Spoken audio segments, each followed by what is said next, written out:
believe it or not, I'm still getting used to this community. I'm still getting used to putting myself out there on a public platform like YouTube. I'm still getting used to the growth that is happening with this channel and this community. And I'm still getting used to learning how to answer your questions. And so in this video, I want to address something that I get asked all of the time. How do I financially maintain myself living in Africa as a, American-born citizen?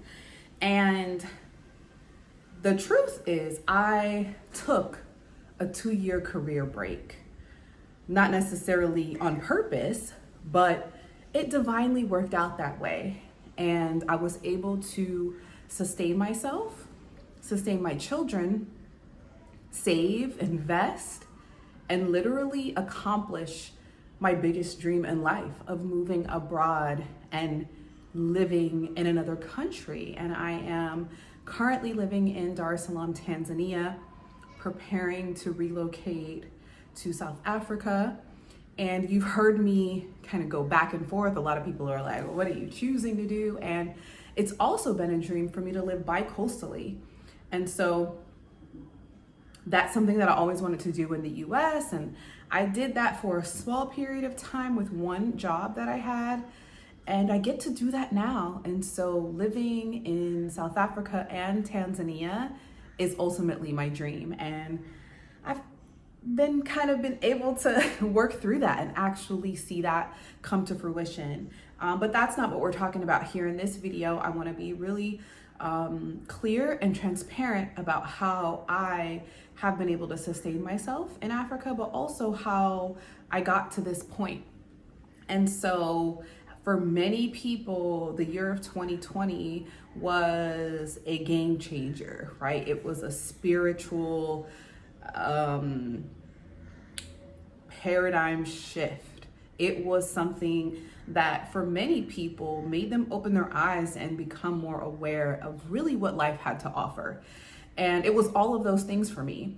In addition to it being the third time I was laid off in 5 years, the time where I probably felt at my lowest, where I actually began to seek out help for those feelings of feeling low, and then also just having an awakening of really what was spiritually transpiring in the environment in which I was in at the moment. That environment being Atlanta, Georgia, America, corporate America, a family ridden with generational and intergenerational trauma. My awareness had just been heightened. And so all of those things with the combination of a global pandemic forced me to sit down and assess, what am I doing? What do I want to be doing? How do I need to be doing this? And so, yeah, that was exactly kind of the climatic moment of me making this paradigm shift. Yeah, that was it. And so with that came ultimate surrender, right? So I permanently exited a relationship that was really toxic at the time. It was a relationship that I had invested so much into, a relationship that I thought was the end all be all for me. And quite frankly, it was heartbreaking, world shattering when that had to end, but it's also what was required of me to be able to ascend into this place of like a spiritual paradigm shift. And so all of these things were happening at once, and this was just like, it was just a lot going on. But in the meantime, the world was shut down. We were at home, and there was a lot of, fear being communicated to us as a people in that country. I lived in walking distance of a very popular clinic where they were doing testing, and every day the lines continued to get longer and longer and longer.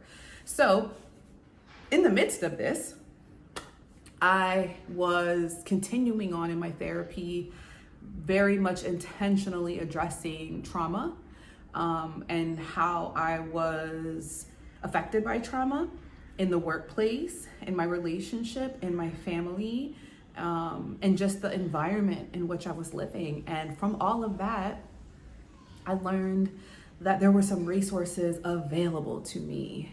So this is where I take a step back and say, I put a lot of things into place prior to making this move abroad, and those things afforded me a life to be able to make decisions, right? To have a choice-based life. And the climatic experience of all of these things that were happening around me allowed me to pull a lever to say, oh, now it's time to take a time out, right? So having worked probably since I was 14 years old, paying into the Social Security system in the US, I had established a certain amount of income that was available for me in the event of a disability. And what many people don't know is when you suffer from extreme levels of anxiety, depression, these things, which many people are dealing with, whether they know it or not, these things are considered disabilities. They aren't permanent disabilities, or temporary if you treat them. And I treated it, okay?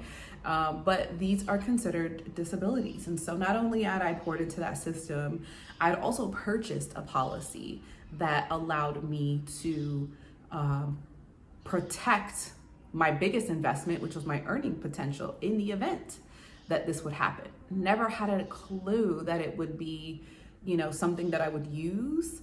But I purchased it, and I'm so grateful that I did. In addition to that, having worked for as many years as I had worked, you become eligible for things like unemployment in the event that you lose your job. And I was laid off in January of 2020. So I was eligible for that as well. And aside from all of the crazy things that were happening in my personal life, my professional life was on point. And a few videos before, I've spoken about how I was very, my relationship with money was infantile. I was not taught about saving, investing, how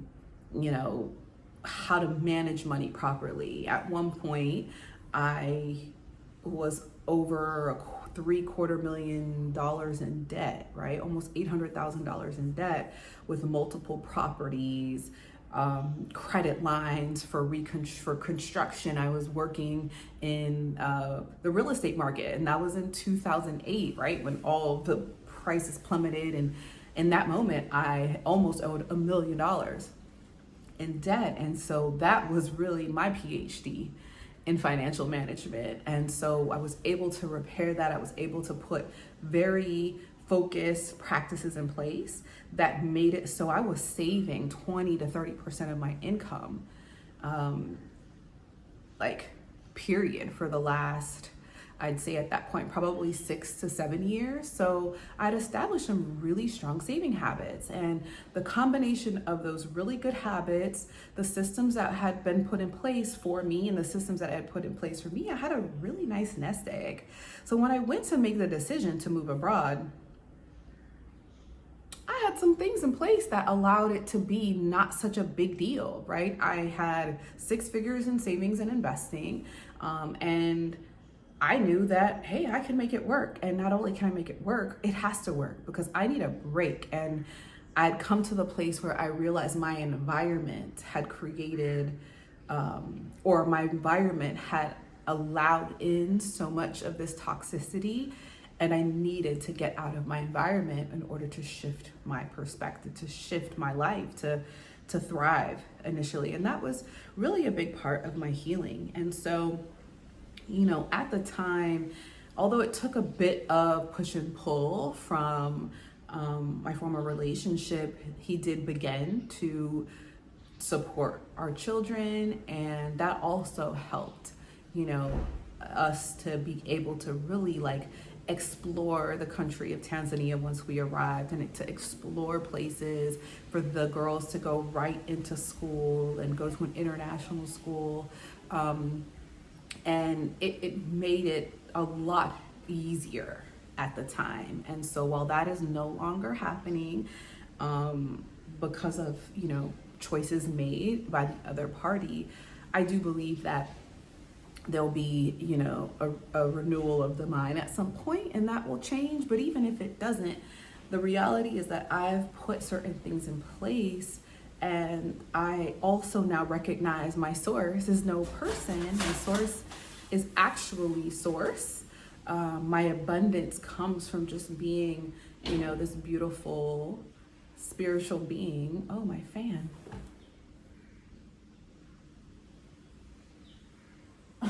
It's back. This beautiful spiritual being having this human experience, and whether that happens or not, I am provided for over and above anything that I need. And so yeah, that's how I was able to take a 2-year career break, a 2-year sabbatical, exploring the continent, specifically Tanzania, South Africa, and a few days in Ethiopia, honestly, like 2, less than 48 hours for just a short experience. But those were the things. And so I was able to save money. I speak a lot about the quality of life here in Dar es Salaam and the cost of living being, 50 to 100% lower than what actually 150% lower than what I was paying in the US. And so because I learned really strong financial habits back in 2009 as a result of, financial turmoil, I still practice those. Even though I'm living way below my means, I'm now able to live very, very well and comfortable with what I have, right? And, one of the biggest things that I did in this time was invest in myself. So that is ultimately really the key message of this video. Is not only was I able to sustain, I was able to thrive. And in that, I invested in myself by changing my environment, by investing in my spiritual and personal wellness, by investing in my self-care, my self-love, investing in creating a shift in my environment, and also investing in my skill set. And so launching this channel, learning how to communicate value to people all around the world through just my experience has been another way that I have been able to invest in myself to earn income. And so while it's not very substantial, I think what it is showing me that I am transferring value to people that are all over the world, that I never would have met, that I never even knew cared about what I've been through or what I'm experiencing.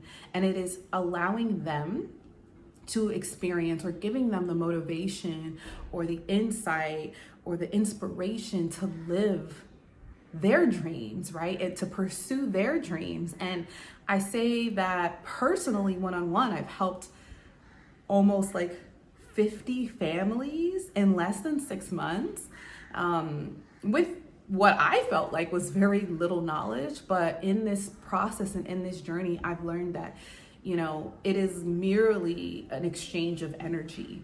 And by me adding value to you, to this community, and to others, I am in turn receiving value in the form of abundance, in the form of being provided for in all ways. Like even in some of the darkest places where I was financially unaware of how things were gonna work out, because I didn't want to tap into certain savings accounts and investment accounts, just because this is also a part of that financial practice, where these things were long-term investments. But I was just reminded, not only through spirit, but through my ancestors, through just also, the creator, knowing that I am provided. All things are provided for me. And because I continue to walk with love and walk with intention,